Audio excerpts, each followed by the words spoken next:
Welcome to Shri Revathi's kitchen. మనము ఈరోజు చేసుకోబోయే రెసిపీ పల్లీ లడ్డు. దానికి కావలసినవి పల్లీలు, బెల్లం. పల్లీలను వేయించుకుందాం. పాకం కోసం బెల్లం ఇందులో వేసుకుందాం.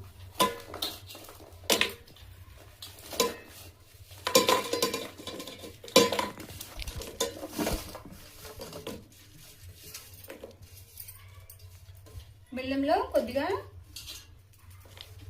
నీళ్ళు పోసుకుందాం.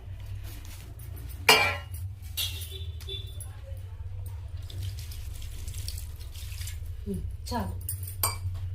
ఇప్పుడు పల్లీలను వేయించుకుందాం. పల్లీలను కొద్దిగా వేయించుకుందాం.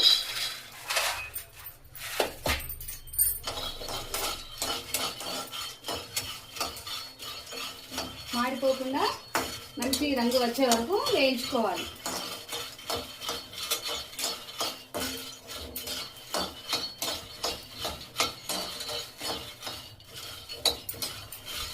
వేగిన తర్వాత పొట్టు తీసుకొని పల్లి లడ్డు కోసం రెడీ చేసుకోవాలి.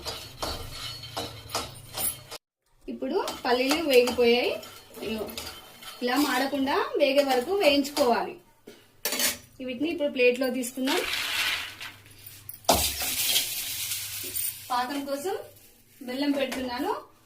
పాకం వచ్చిన తర్వాత మీకు పాకం ఎలా రావాలో చూపిస్తాను. అప్పటి వరకు పల్లీలను పొట్టు తీసి ముక్కలుగా చేసుకుని రెడీగా ఉంచుకుందాం. ఇప్పుడు పాకం వచ్చింది, చూపిస్తాను ఎలా రావాలో. ఈ పాకాన్ని తీసుకొని నీళ్ళలో వేస్తే ఉండకట్టాలి. ఇవి చూడండి, ఇలా రావాలి.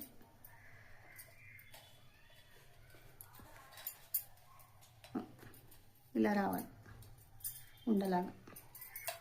ఇలా వేస్తే సౌండ్ రావాలి. అప్పుడు పాకం కరెక్ట్గా వచ్చేసినట్టు.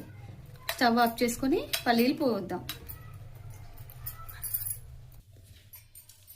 పాకంలో పల్లీలు పోస్తున్నాను. కలుపుతూ ఉండాలి. చూడండి, ఇది 800 గ్రాముల పల్లీలు, 800 గ్రాముల బెల్లం. మొత్తం కలపాలి. మొత్తం బెల్లం అంతా కలిసే వరకు కలపాలి.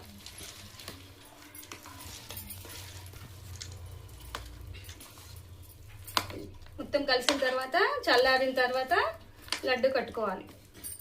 వేడిగా ఉన్నప్పుడు కడితే చేతులు కాలిపోతాయి. గోరువెచ్చగా చూసుకొని చేతులకు నూనె రాసుకొని లడ్డు కట్టుకోవాలి. మొత్తం ఇలా కలపాలి. బెల్లం అంతా కలిసేలాగా పాకం అంతా పల్లీలకు పట్టుకోవాలి. మొత్తం ఇలా ఇక్కడ పల్లీలు లేకుండా మొత్తం కలుపుకోవాలి. ఇలా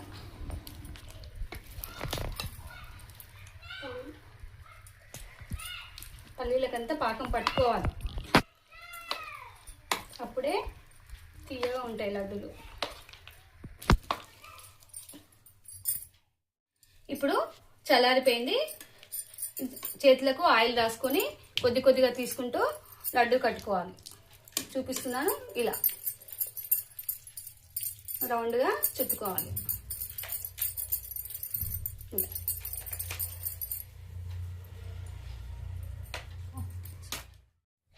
ముద్దలు కట్టిన తర్వాత ఇలా అనాలి. అప్పుడే ముద్దలు రౌండ్గా అవుతాయి. ఇలా ఊపడం వల్ల ముద్దలు రౌండ్గా అవుతాయి. ఇప్పుడు ఇది గట్టిగా అయిపోయింది. దీనిని స్టవ్ పైన పెట్టుకొని కొద్దిగా కరిగిన తర్వాత మళ్ళీ లడ్డు కట్టుకోవాలి. లడ్డూలను ఇలా రౌండ్గా చుట్టుకొని ప్లేట్లో ఒక్కొక్కటిగా ఇలా పెట్టుకోవాలి. కొద్దిసేపు ఆరిన తర్వాత డబ్బాలో వేసుకోవాలి. ఈ వీడియో నచ్చినట్లయితే లైక్ చేయండి, షేర్ చేయండి, సబ్స్క్రైబ్ చేయండి.